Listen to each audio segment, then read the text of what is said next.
올해 가을 들어 가장 추운 날씨에 주님 앞에 나와 예비하는 모든 성도들에게 주님의 은혜와 평강의 복이 함께 하시기를 먼저 주님의 이름으로 간절히 축복합니다. 저는 오늘 봉독한 말씀을 중심으로 복 있는 사람이 걷는 길이라는 주제로 말씀을 전하고자 합니다. 신구약 성경 가운데 가장 가운데에 가장 중심에 있는 성경이 어느 성경인 줄 아시는 줄 압니다. 오늘 우리가 함께 읽은 본문 말씀이 힌트를 주고 있습니다. 특별히 오늘 보는 시편 119편은 모든 성경의 가장 가운데 차지하고 있습니다. 오늘은 교회력으로 마지막 주일입니다. 성령 강림 후 26번째 주일이면서 마지막 주일이고 이제 다음 주일이 되게 되면 교회력으로 첫 번째 주일인 대림절 첫 주일을 맞이하게 됩니다. 대림절이라고 하는 절기는 예수님의 강림, 예수님의 탄생을 준비하며 기다리는 그러한 절기이며 교회력의 가장 첫 번째 주일입니다. 앞으로 시간이 허락되는 대로 시편 119편, 시편의 백미라고 일컬어지고 있는 이 말씀을 함께 나누려고 합니다. 여러분, 시편 119편은 여러 가지 면에서 독특한 부분들이 있습니다. 첫 번째로 보면은 이 시 119편은 길이가 아주 깁니다. 여러분이 가장 싫어하시는 구역 예배 드릴 때에 몇 장씩 읽었느냐 조사를 하면은 시편을 많이 읽습니다. 왜 그러냐면은 절수가 짧아서 서너 절이 한 장인 부분도 있는데 이 시 119편은 깁니다. 몇 절입니까? 176절이나 됩니다. 오매 기주어입니다. 엄청 긴, 성경에서 가장 긴 이 장이 바로 시 119편입니다. 두 번째 특징이 있다고 한다면 거의 매절마다 하나님의 말씀이라고 하는 단어가 들어 있습니다. 하나님의 말씀을 증거, 법도, 규례, 등등 여러 가지 다른 단어를 활용해서 매절마다 하나님의 말씀이라는 단어가 들어있어요. 아무래도 우리의 일상생활과 밀접하게 연관되어 있는 것이 바로 하나님의 말씀이기 때문에 그러한 듯합니다. 또 하나 특별한 것이 있는데요. 시편 119편은 어떤 시편보다도 어떤 성경보다도 정교하게 의도적으로 이 시 119편이 써져 있습니다. 히브리어에 보면은 알파벳이 22개 자음으로 되어 있습니다. 히브리어의 특징은 자음만 있었습니다. 후세에 7, 8세기 정도의 모음이 가세가 되어집니다만은 아예 이, 오, 우 모음이 들어갑니다만 히브리어의 특징은 자음으로만 되어져 있는 그러한 성경입니다. 우리 한글은 자음이 14개고 모음이 10개입니다. 그래서 자음과 모음이 모아져서 이 소리를 만들어 내기는 하는데 영어는 그 알파벳이 26글자로 대문자, 소문자는 있지만은 그렇게 단순하게 되어 있는데 히브리어 역시도 이제 22개의 자음으로 되어 있고요. 시편 119편은 모두 12연으로 되어 있는 그러한 시인 것입니다. 놀라운 것은 각 연이 히브리어의 알파벳 자음 22개의 순서대로 구성되어 있고 그 연의 8개 절들이 모두 같은 히브리어 자음으로 시작된다라고 하는 것입니다. 이렇게 설명하면 무식이 말인지 모르실 겁니다. 화면을 한번 보시면은 1절에서 8절까지 나와 있습니다. 그래서 하나님의 말씀, 규례, 법도 이런 말들이 빨간색으로 그렇게 되어 있고요. 1절, 2절, 3절로 8절까지 쭉 보면은 히브리어의 A, 알렙이라고 합니다. 알렙이라고 하는 말이 히브리어는 한자어처럼 오른쪽에서 왼쪽으로 이렇게 읽혀지는 그런 언어인데 알렙, 알렙, 알렙, 알렙으로 8절이 되어 있고 그 다음에 9절부터 16절까지는 그 알렙 다음에 그 두 번째 구절이 뭐죠? 알렙 다음에 베트, 알파, 베타, 감마 하는 식으로 알렙, 히브리어의 그 B는 베트로 9절에서 16절까지 베트로만 쭉 이렇게 되어 있고요. 다음 주에 볼 17절에서 24절까지는 김멜, 감마, 그죠? 김멜로 이렇게 되어 있습니다.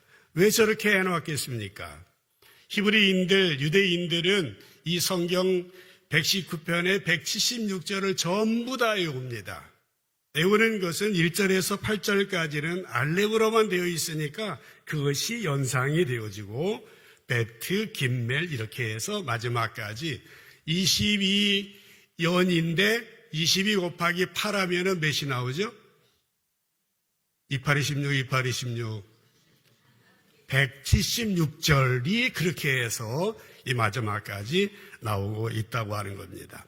이렇게 시편은 하나님 말씀을 강조하는 구절이지만은 어떤 시편보다도 정교하게 의도적으로 이 시가 기록되어 있다라고 하는 말씀입니다. 오늘 이 본문을 통해서 복 있는 사람들이 걷는 길이라고 하는 말씀을 드리려고 하는데요. 시인은 이 119편을 쓰면서 질문을 하였습니다. 어떤 사람이 진정으로 행복한 사람이냐라는 질문에 대답하는 형식으로 장장 176절을 써 내려갔다라고 하는 것입니다. 여러분, 어떤 사람이 행복한 사람입니까? 여러분 행복하세요? 행복이 무엇입니까? 행복에 대해서 여러 가지 생각들을 하고 계실 거라고 봅니다. 행복이 무엇인지, 행복의 조건에 대해서 생각을 해보셨을 터인데 많은 사람들이 행복의 조건들을 생각하면서 이 행복의 조건들이 채워지면 행복할 것이다. 그렇게 생각을 합니다. 이렇게 생각하는 분들에게 있어서 행복의 조건이라고 하는 것은 뭐니 해도 머니입니다. 경제적인 경우들, 돈이 있으면은 행복할 거다. 그런 생각합니다. 그렇죠. 돈이 있어야 되죠. 없으면은 어렵습니다. 또 어떤 분들은 다른 그 가족을 행복의 조건으로 꼽을 수도 있습니다. 당연한 일입니다. 가족들이 서로 사랑하고 위해주면 행복해지는 거 당연한 일입니다. 조금은 이해가 가는 내용들입니다.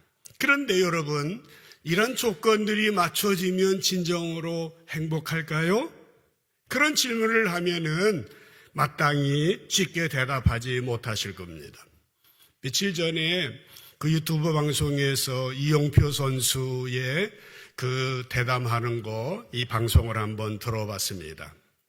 이용표 선수는 30대 중반에 그 축구 선수로서 최정점을 찍고 은퇴를 하였습니다. 30 중반입니다. 그는 대단한 성공을 이루었습니다. 국내뿐만 아니라 세계적으로 성공을 이루었는데 그때에 그는 이런 말을 하였습니다.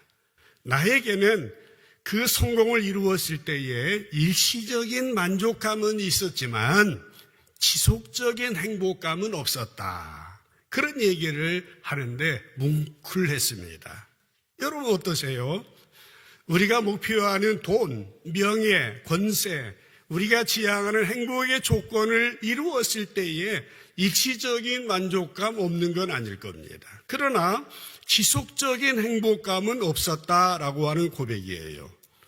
행복이 조건에 의해서 오는 것은 아니다라고 그는 이야기를 하였습니다. 성경을 보면은요, 성경 속에서 행복은 뭐를 말하는 것일까? 성경에서도 결코 행복을 조건으로 보지 않습니다. 성경은 행복을 조건적으로 보지 아니하고 관계로 보고 있습니다. 행복의 조건은 관계라고 하는 것입니다. 진정 행복한 사람은 관계가 잘 맺어 있어야 된다. 하나님과의 관계, 말씀과의 관계, 공동체의 관계, 그 관계 속에서 진정한 행복을 얻을 수 있다라고 성경은 말씀하고 있는 것입니다.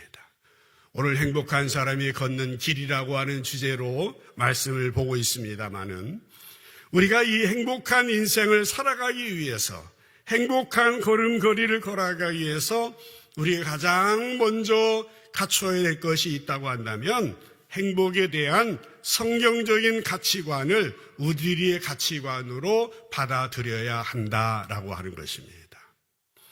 행복에 대한 가치관입니다. 그러면 행복한 생활을 할 수 있는 거예요. 1절을 보시죠. 시인은 대답하고 있습니다. 어떤 것이 행복한 삶이냐, 복 있는 삶이냐라고 했을 때에 행위가 온전하여 여호와의 율법을 따라 행하는 자는 복이 있으며, 그렇게 말하였어요. 시우 성경으로 보니까 흠잡을 데 없는 올바른 길로 가는 사람들은 복 있는 사람입니다. 여호와의 법에 따라 걷는 자들은 복 있는 사람입니다 라고 말하였습니다. 이것이 복이 있답니다. 2절에 보면 여호와의 증거들을 지키고 전심으로 여호와를 구하는 자는 복이 있도다 그랬어요. 쉬운 성경에 다시 보면 여호와의 법규를 지키는 자들은 복 있는 사람입니다. 마음을 다해 여호와를 찾는 자들은 복 있는 사람입니다 라고 하는 겁니다. 어떠세요? 행복을 얻기 위한 조건들을 모두 만족해야 행복하게 되어진다면, 행복의 조건을 모두 만족시켜서 행복하게 될 수 있는 사람이 얼마나 될 것 같습니까?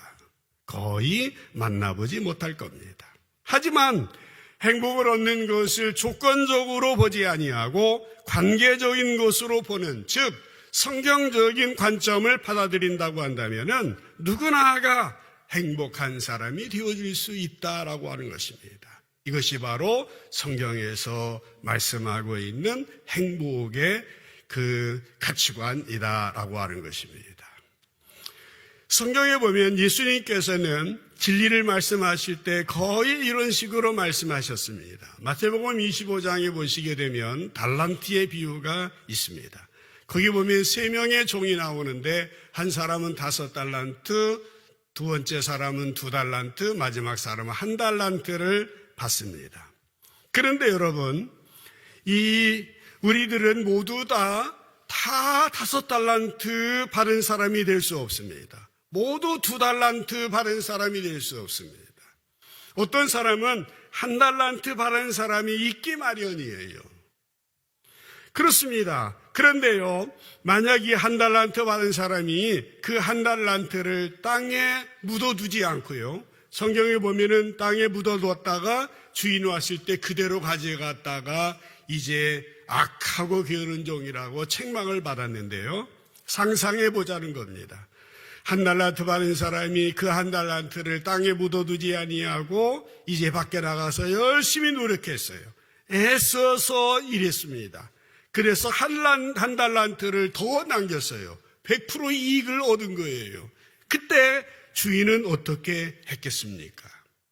제가 알고 있고 믿고 있는 주님은 틀림없이 그 사람에게도 착하고 신실한 종이라고 칭찬하셨을 거라고 저는 믿고 있습니다.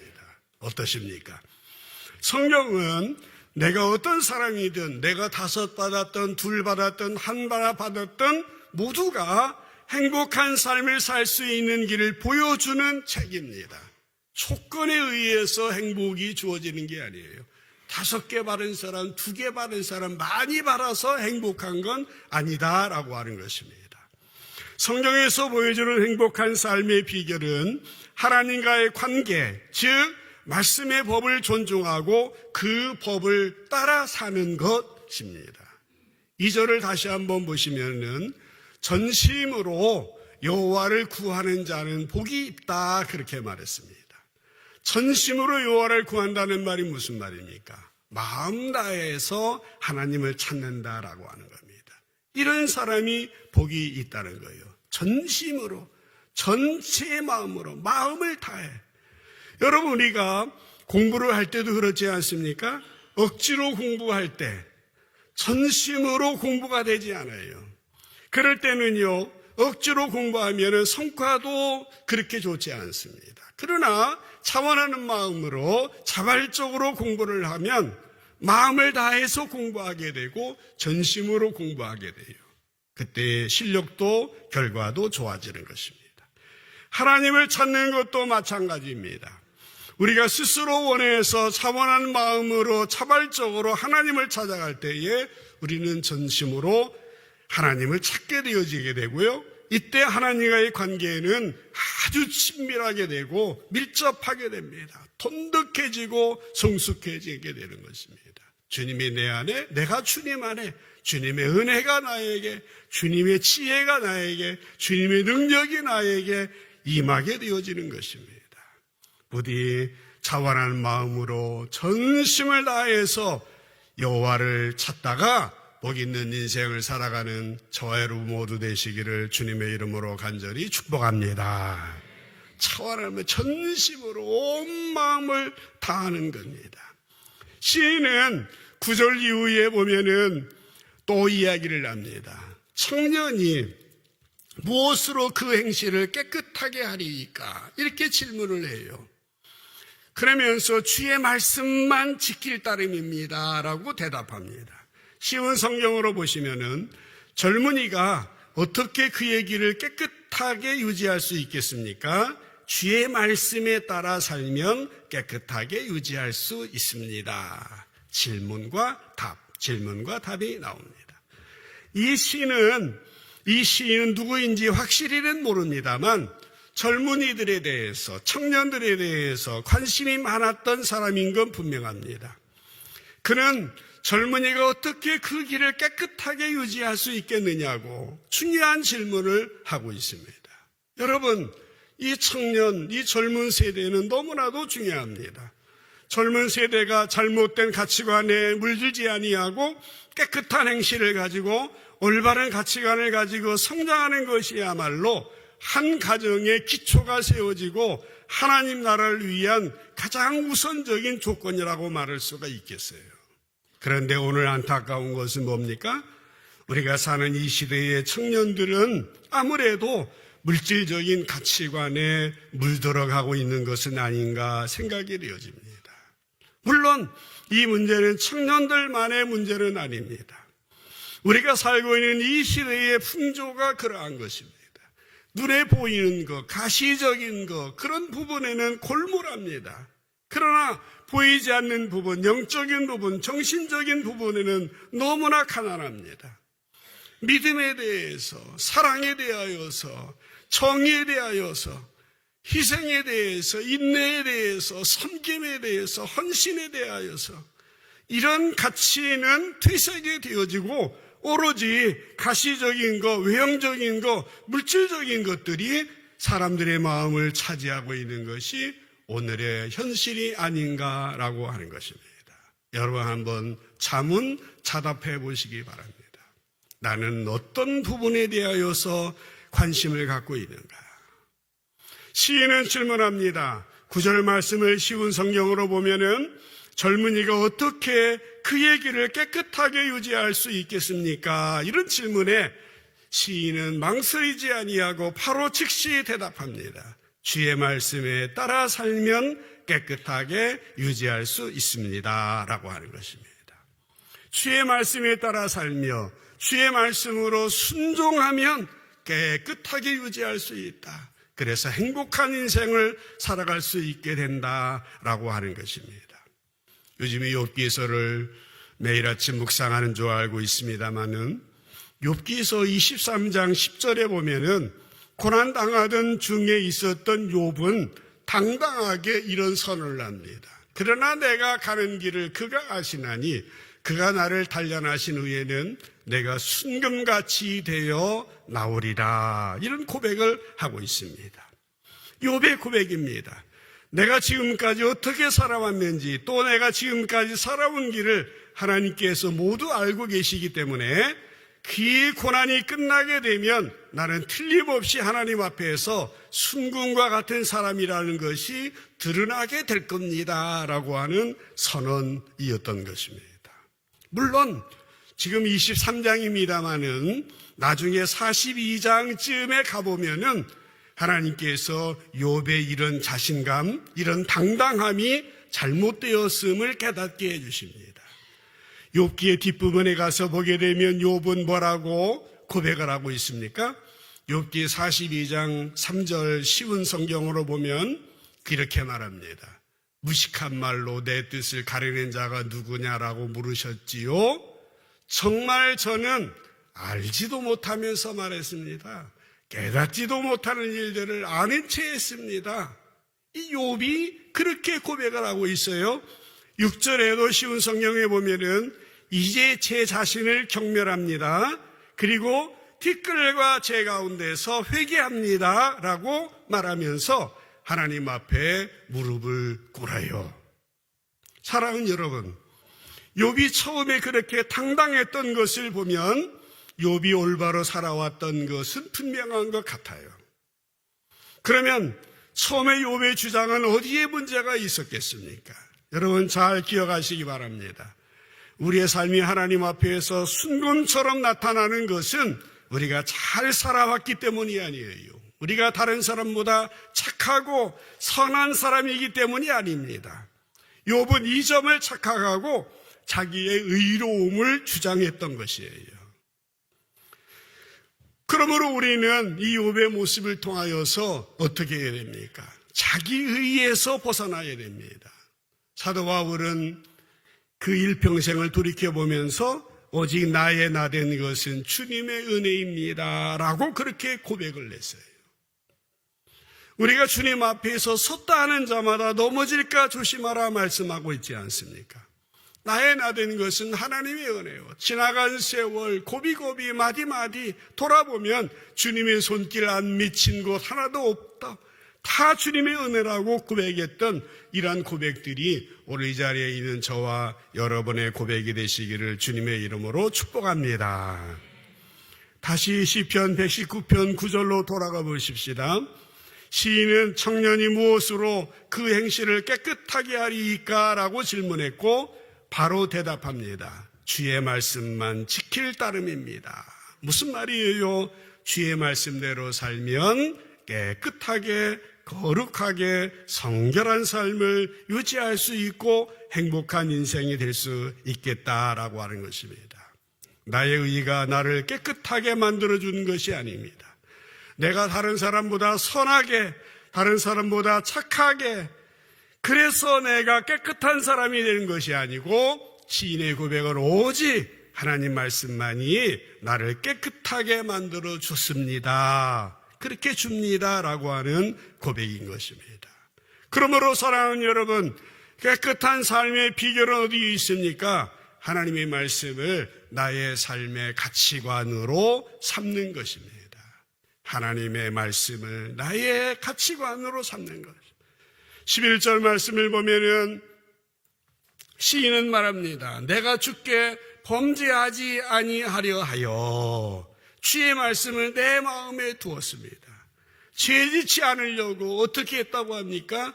주님의 말씀을 내 마음에 두었대요. 두었다라고 하는 말은 원어의 표현으로는 감추다라는 뜻입니다. 하나님 말씀이 내 마음속에 감춰져 있어요. 그렇기 때문에 다른 사람 눈에는 보이지 않습니다. 그러나 나는 알고 있습니다. 내 마음속에 하나님 말씀이, 내 마음속에 하나님의 말씀이 보물처럼 감춰 있습니다. 나의 인생의 가치관으로 하나님 말씀이 나의 가치관으로 자리 잡고 있습니다. 라고 그런 고백인 것입니다. 그래서 내가 범죄하지 아니하려고 주님의 말씀을 내 마음 가운데 두었습니다. 나의 가치관으로 삼았습니다. 라고 하는 것입니다. 범죄하지 아니하려 하여, 이 말은 하나님께서 기뻐하시지 않는 일을 하지 않으려고 주님의 말씀을 내 마음에 담았다라는 것입니다. 하나님의 말씀이 그의 가치관이 됐다라고 하는 겁니다. 구약 창세기 39장에 보면은 요셉이라고 하는 인물이 나옵니다. 요셉이 주인의 아내의 유혹을 받았을 때 그 집에는 요셉과 그 주인의 아내밖에 없었습니다. 주인의 아내가 계획적으로 벌인 일이었습니다. 한 사람은 다 가고 두 사람만 남아 있습니다. 정말 청년 요셉이 유혹에 넘어가기 쉬운 상황이었습니다. 그런데 여러분, 그때 요셉을 지켜준 것이 무엇이었습니까? 다름 아닌 하나님의 말씀이었던 것입니다. 말씀이 그 인생의 가치관이 되었던 거예요. 창세기 39장 9절에 보면은 이 집에는 나보다 큰 이가 없으며 주인이 아무것도 내게 금하지 아니하였지만 금한 것은 당신뿐이니 당신은 그의 아내임이라. 그런즉 내가 어찌 큰 악을 행하여 하나님께 죄를 지으리까. 다른 사람 보는 사람이 없습니다. 두 사람만 있는 공간이었습니다. 그러나 요셉은 믿음으로 고백합니다. 내가 어찌 하나님 앞에서 큰 악을 행하겠습니까? 하나님께 죄를 짓겠습니까? 여러분, 이런 요셉의 믿음은 어디에서 왔다고 볼 수 있겠습니까? 틀림없이 요셉은 아버지에게서 하나님께 대한 믿음을 배웠을 것입니다. 요셉은 형들이 질투할 만큼 아버지의 사랑을 많이 받은 사람이에요. 아버지 야곱은 요셉을 옆에 두고 가르쳤을 겁니다. 요셉아, 너는 이거 하나만은 꼭 지켜야 하느니라. 너는 어떤 상황에 가든지 어떤 문제 속에서도 하나님 눈밖에 나는 일을 해서는 안 된단다. 하나님 마음에 들어야 된다. 하나님을 기쁘시게 해야 된다. 아버지 야곱의 요셉에 향한 교육은 하나님의 백성들의 미래를 위한 값비싼 투자였던 것입니다. 값진 투자였어요. 이 사건이 시발점이 되어져서 요셉은 고난도 당하고 감옥에 갇히게 되었지만 그 사건으로부터 시작해서 요셉을 향한 하나님의 계획이 본격적으로 시작이 되어졌던 것입니다. 그를 통하여 민족이 살아나게 되고 정말 하나님의 나라, 하나님의 백성으로 세워진 것입니다. 부디 사랑하는 모든 성도님들, 하나님의 말씀을 나의 인생의 가치관으로 삼으셔서 정말 행복한 인생을 살아가는 여러분을 되시기를 주님의 이름으로 간절히 축복합니다. 한 가지 말씀만 더 보겠습니다. 우리의 삶을 깨끗하게 유지할 수 있는 비결, 진정 복 있는 비결은 뭐냐? 이제까지는 성경을 나의 가치관으로 삼아야 된다라는 말씀을 드렸는데 한 가지 말씀을 더 드리고 싶은 것은 하나님의 말씀을 중단하지 아니하고 계속 배워야 된다라고 하는 것입니다. 저희 교회에서 하나님 말씀을 중단하지 아니하고 계속 배우는 그런 사역들을 계속하고 있습니다. 어떻게 하면 우리는 세상의 영향을 많이 받아요. 사람의 영향을 많이 받습니다. 그냥 있어도 매스컴으로 여러 가지 이 주변에서 세상적인 가치관의 영향을 받아요. 하나님 말씀 우리 가운데 임하지 아니하면 성경적인 가치관을 계속해서 유지하기가 참으로 어려운 것이에요. 그래서 우리 교회에서 성경 공부도 하고 뭐 여러 가지 꿀송이도 하고 그렇지 않습니까? 여러분, 아침마다 교회 밴드가 있는데 아침에 말씀 묵상하는 시간이 있습니다. 그리고 저녁에 말씀으로 기도로 마무리하는 시간이 있습니다. 이렇게 하루의 시작을 어떻게 하면은 하나님 말씀을 중단하지 아니하고 계속해서 배울 수 있겠는가? 노심초사 이제 여러분을 도와드리고 있는 것이죠. 근데 제 기도가 부족해서 그런지 밴드에 그 아침 말씀 묵상하는 분이 20명, 30명 그 정도에 머물러 있어요.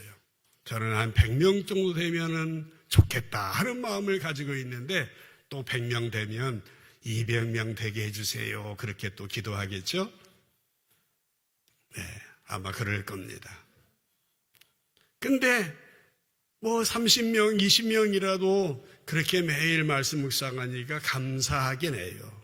그런데 여러분들 이제 오늘 이 기점으로 해서 한 분이라도 더 마음속에 하나님 말씀으로 하루를 시작하고 말씀을 하루를 마무리하게 해주세요. 말씀을 중단하지 아니하고 계속 배우게 해주세요. 그렇지 아니하면은 세상의 생각들이 내 생각을 자꾸 허물어버리거든요. 결심해도 또 넘어지고 결심해도 또 넘어지고 그런 거 아닙니까? 시인은요, 말씀을 중단하니 아니하고 계속 배우고자 고백을 합니다. 12절에 보면은 찬송 받으실 주 여호와여 주의 율례들을 내게 가르치소서, 그렇게 하고 있어요. 가르쳐 달라는 거예요. 계속해서 쉬운 성경으로 보니 여호와여 주께 찬양을 드립니다. 나에게 주의 법령들을 가르쳐 주십시오. 그렇습니다. 우리가 지속적으로 가르침을 받고 하나님 말씀이 나에게 얼마나 소중하고 얼마나 귀한지를 찬송을 해야 됩니다. 지속적인 과정이 필요한 거예요. 신앙은 장거리 경주입니다. 13절에 또 보면 주의 입의 모든 규례들을 나의 입술로 선포했으며, 입술로 선포했대요. 쉬운 성경으로 보니까 주의 입에서 나오는 모든 규례들을 내가 큰 소리로 선포합니다. 그렇게 말하였어요. 어떤 분이 불면증으로 잠이 안 온다고 그러길래 찬송가 가사를 큰 소리로 한번 집에서 읽어보고 선포해 보세요. 성경을 큰 소리로 해보세요. 그래서 편안하게 잠을 잘 주무신다는 고백을 들어본 적이 있습니다만은, 우리가 계속해서 하나님 말씀을 배워야 하는 이유는 내가 받아들인 가치관을 계속해서 유지하기 위해서 그렇습니다. 우리가 계속해서 내가 받아들인 성경적인 가치관을 유지하려면은 하나님 말씀을 중단하지 아니하고 계속 배워야 합니다. 그래야 하나님의 마음, 예수님의 생각, 성령님이 우리에게 지시하시는 것을 깨달을 수가 있는 것입니다. 여러분, 우리의 신앙생활은, 행복은 어디에서 온다고 그랬습니까? 조건에서 오는 게 아니에요. 조건에서 오는 것을 기다리시면은 망하는 겁니다. 행복은 바로 주님과의 관계, 말씀과의 관계 속에서 오는 것입니다. 그래서 시인은 14절에서 이렇게 고백합니다. 내가 모든 재물을 즐거워함같이 주의 증거들의 도를 즐거워하였나이다. 쉬운 성경에 보니까 내가 주의 법규에 따르는 것을 기뻐합니다. 재산을 많이 가져놓은 것보다 더 좋아합니다. 이런 고백이 어려운 고백이긴 하지만은 이 아름다운 고백인 것입니다.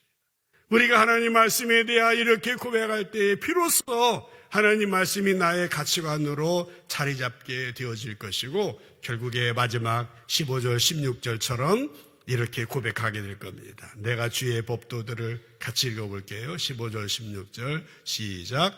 내가 주의 법도들을 작은 소리로 읊조리며 주의 길들에 주의하며 주의 율례들을 즐거워하며 주의 말씀을 잊지 아니하리이다. 아멘. 말씀 마무리하겠습니다.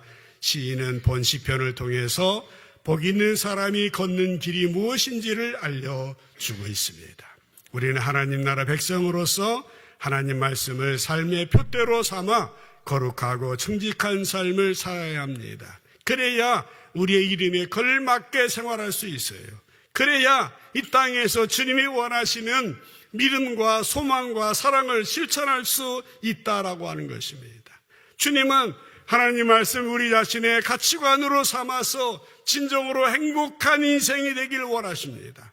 그래서 쉬지 말고 끊임없이 작은 소리로 읊조리며 계속해서 하나님을 찬양하며 말씀을 배움으로 성경적 가치관 위에 우리의 가정이, 우리의 자녀들이 세워지기를 원하고 있습니다. 특별히 우리의 다음 세대들, 우리의 젊은이들이 하나님 나라를 위하여서 얼마나 소중한 자산들입니까? 우리의 청년들이 자기 자신을 깨끗하게 의지하고 하나님 나라 가치관으로 살아갈 때에 이 땅에 하나님의 선하신 역사가 계속해서 이루어지지 않겠습니까? 물론 지금의 장년 세대들도 중요합니다만은 더 관심을 가져야 될 세대들은 우리의 다음 세대들입니다. 이들을 위하여서 우리가 수고하고 이들을 위해서 기도하고 이들을 위해서 온갖 투자를 다 해야 됩니다. 우리 교회는 내후년이 되면 70주년이라는 뜻깊은 해를 맞게 됩니다. 내년도는 70-1주년으로 이제 오늘 당회와 또 다음 달에 정책당회를 통해서 70주년 사역에 대한 모든 청사진들을 상의하고 성도들의 의견을 수렴하고 함께 기도하면서 의미 있는 70년을 맞이하려고 준비하고 있습니다.